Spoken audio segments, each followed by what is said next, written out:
ఈ కేసులో మొదటి నుంచి కూడా బాలిక పక్షాన నిలబడ్డది బీఆర్ఎస్ పార్టీ. కేసీఆర్ గారు, కేటీఆర్ గారు, మా నాయకత్వం అంతా కూడా బాలిక పక్షాన నిలబడ్డది. బాలికకు న్యాయం జరగాలని తెలంగాణ రాష్ట్రం అంతా కూడా రోడ్ల మీదకి వచ్చింది. బీఆర్ఎస్ పార్టీ ఆ విధంగా ప్రజలను ముందుకు నడిపించింది.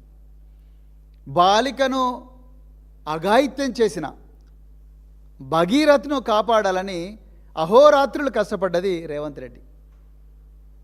బండి సంజయ్, బీజేపీ నాయకులు, రామచంద్రరావు ఏం మాట్లాడుతున్నారు? రామచంద్రరావు గారు, మీరు లాయరా? మీరు అడ్వకేటా? అడ్వకేట్ అయితే మీరు ఏం మాట్లాడుతున్నారు? ఇదంతా బండి సంజయ్కి చెందిన వ్యవహారం, అది వాళ్ళ కొడుకు సంబంధించిన వ్యవహారం, బండి సంజయ్కి ఏం సంబంధం అంటున్నారు. మీరు ఎప్పుడన్నా ఆ తల్లి కంప్లైంట్ చదివినరా రామచంద్రరావు గారు? మీరు చాలా లాయర్ కదా, పెద్ద లాయర్ కదా, మీ దగ్గర ఇంకొక లాయర్ ఉంటాడు, ఆయన ఇప్పుడు ఎంపీ రఘునందన్ రావు గారు. మరి మీరు అంటే ఉరికొస్తారు కదా, పట్టుకొని డిబేట్లకు వాటికి వీటికి వస్తారు కదా, మరి దీంట్లో ఎందుకు రావట్లేదు మీరు? మరి అన్ని అబద్ధాలే మాట్లాడుతూ ఉన్నారు.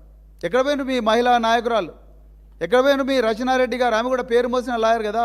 మాధవి లత, డికే అరుణ గారు, నిర్మలా సీతారామన్ గారు, స్మృతి ఇరానీ గారు, మీనాక్షి లేఖి గారు, వీళ్ళందరూ ఎక్కడ పోయినారు? ఎందుకు మాట్లాడతలేరు ఈ మైనర్ బాలిక మీద? ఎందుకు మాట్లాడడం లేదు? రేవంత్ రెడ్డి గారు 17 కోట్ల రూపాయలు ఈరోజు బీఆర్ఎస్ పార్టీ మీద పెట్టిన అక్రమ కేసులకు ఖర్చు పెట్టడానికి మీరు ఖర్చు పెట్టినరు. అభిషేక్ మను సింగ్ గారికి దాదాపుగా 7-8 కోట్లు ఇచ్చినట్టుగా తెలుస్తున్నది. మరి ఈ అమ్మాయి గురించి కనీసం ఒక 10 లక్షలు, 20 లక్షలు, కోటి రూపాయలు పెట్టలేరా? ఇలా వచ్చి ప్రెస్ ముందర అన్ని అబద్ధాలు మాట్లాడుతూ ఉన్నారు. మళ్ళీ మీరు రాజకీయాల గురించి మాట్లాడతారు, మీరు కేటీఆర్ గురించి మాట్లాడతారు, లేకపోతే కేసీఆర్ గురించి మాట్లాడతారు.